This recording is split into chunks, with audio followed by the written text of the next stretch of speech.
pinakawalan ko na yung mga pato, guys. So siyam yan sila. Sana hindi kainin ng mga aso. Taba-taba nila eh. Ang laki.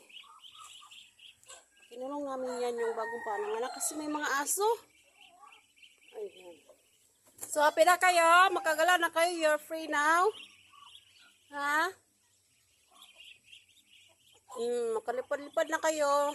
Tapos pag may mga tubig dyan, makaligo-ligo na kayo, ha? Oh. Ayan. Layas-layas sila. Makagalaw-galaw na sila.